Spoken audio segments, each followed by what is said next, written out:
अलविदा जुमा के दिन हाथों में काली पट्टी बांधे नजर आए नमाजी। इससे पहले कि लोग कुछ समझ पाते, देखते ही देखते मस्जिद के बाहर सरकार के खिलाफ होने लगी नारेबाजी। वापस करो।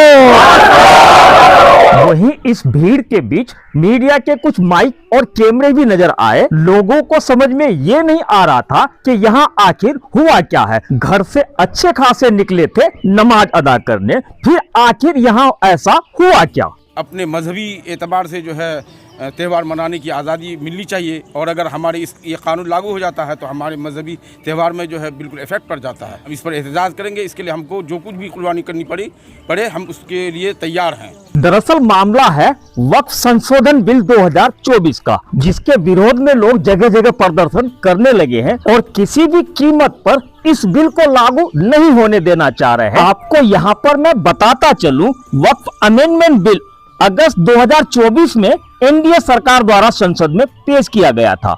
वक्फ संशोधन विधेयक 2024 का उद्देश्य वक्फ अधिनियम 1995 में संशोधन करना है, क्योंकि इस बिल के जरिए वक्फ बोर्ड के अधिकार व प्रबंधन में बड़े बदलाव करने के मामले में संवेदनशील को देखते हुए इस बिल की समीक्षा के लिए सरकार ने ज्वाइंट पार्लियामेंट्री कमेटी का गठन किया था। जेपीसी अपनी सुझाव के साथ रिपोर्ट सरकार को सौंप दिया है। इस बीच तमाम मुस्लिम तंजीम इस बिल के खिलाफ खड़े हो गए हैं, क्योंकि उन्हें लगता है कि सरकार इस बिल के जरिए मुसलमानों को उनके वक्फ संपत्तियों से बेदखल करना चाहती है। याद रहे कि मस्जिदों, मदरसों, ईदगाहों, कब्रिस्तान, खानकाहों, दरगाहों से जुड़ी संपत्तियों और इन पर चलाए जा रहे इरादे वक्फ के अंतर्गत आते हैं। इस दौरान all India Muslim personal law board और दिगर मुस्लिम तंजीमों के आह्वान पर 17 मार्च 2025 को दिल्ली के जंतर मंतर में एक विशाल विरोध प्रदर्शन रखा गया था,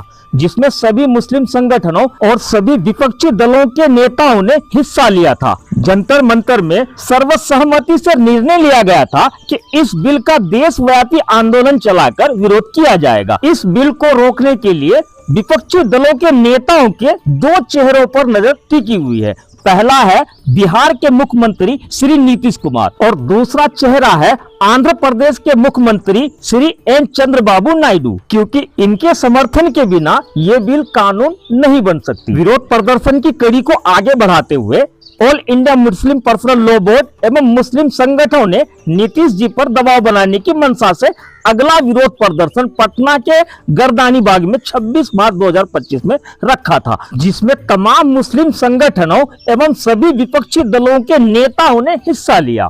पटना के विरोध प्रदर्शन में ये बात खुलकर सामने आती है कि अगर नीतीश कुमार जी इस बिल का समर्थन करते हैं तो बिहार के मुस्लिम समाज हमेशा के लिए उनसे नाता तोड़ लेंगे। मुस्लिम पर्सनल लॉ बोर्ड और मुस्लिम तंजीमों के आह्वान पर आज अलविदा जुमा के मौके पर भारतीय मुसलमानों ने अपनी बाजू में काली पट्टी बांधकर खामोश एहतजाज दर्ज किया। इस बिल को लेकर माननीय मुख्यमंत्री श्री नीतीश कुमार जी के रुख को लेकर जदयू के मुसलमान कार्यकर्ताओं में काफी परेशानी देखी जा रही है, क्योंकि इसी साल बिहार विधानसभा चुनाव होने हैं। ऐसे में जदयू के कार्यकर्ता नीतीश कुमार जी के पैगाम को लेकर किस मुंह से जनता के बीच वोट मांगेंगे। इसी कड़ी में बारसोई प्रखंड के खानका लतीफिया तकिया शरीफ रहमानपुर के ख्वाजा शाहिद हुसैन ने भी सरकार के खिलाफ जोरदार नारेबाजी किए, क्योंकि ख्वाजा शाहिद हुसैन जेडीयू के खुद एक कार्यकर्ता हैं। खानका परिसर में लोग अपने अपने बाजू पर काली पट्टी बांधकर इस बिल के विरोध में प्रदर्शन किए। इस दौरान ख्वाजा शाहिद हुसैन ने मीडिया के सामने कुछ अपनी बात रखी है, जो कि ख्वाजा शाहिद हुसैन या जेडीयू के मुस्लिम कार्यकर्ताओं में गुस्सा देखी जा सकती है। अलविदा जुमे के दिन खानका परिसर में ख्वाजा शाहिद हुसैन ने क्या कहा, आइए जानते हैं। वक्फ जो है अल्लाह की चीज है, फी सबीलिल्लाह उसको कहते हैं। वक्फ अल्लाह की चीज है, ये हुकूमत का नहीं होना चाहिए, हुकूमत का इस पर कब्जा नहीं होना चाहिए। ये इसका विरोध हमारा।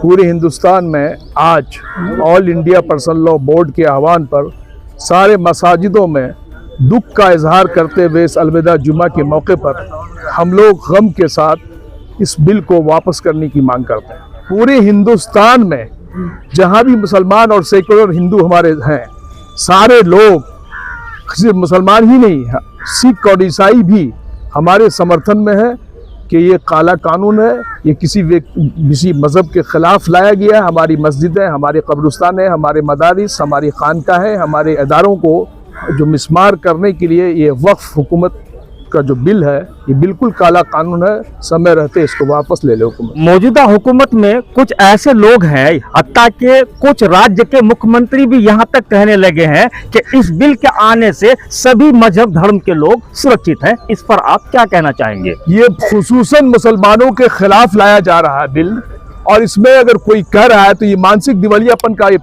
निशानी है। जो लोग कह रहे हैं वो मानसिक दिवालिया के शिकार हैं।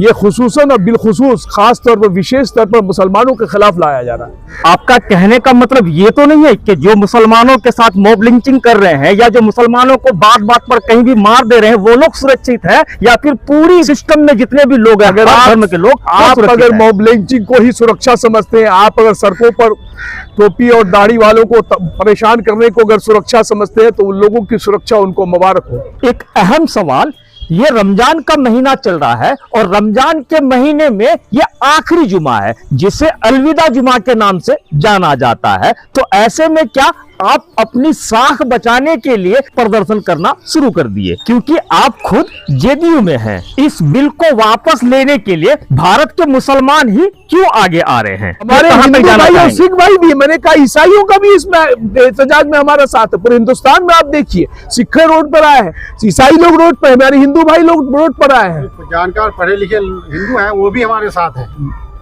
खाली मुसलमान ही नहीं है बल्कि हर जो सेकुलर जो चाहते हैं कि इस मुल्क में अमन अमान हो, जो चाहते हैं इस मुल्क में सारे लोग एक साथ रहें। चाय की दुकानों में, मस्जिदों में लोग इस बिल के खिलाफ आवाज उठा रहे हैं, तो इससे क्या पैगाम देने की कोशिश कर रहे हैं? जब किसी मजहबी आजादी को छीनने का प्रयास किया जाता है, पूरे हिंदुस्तान में, हर मुल्क में, हिंदुस्तान में खास तौर पर हर आदमी को मजहबी आजादी है, और मजहबी आजादी को छीनने का प्रयास किया जा रहा है, तो जाहिर सी बात है लोगों में इसकी हलचली तो होगी, बेचैनी होगी। ये बेचैन होना स्वाभाविक है।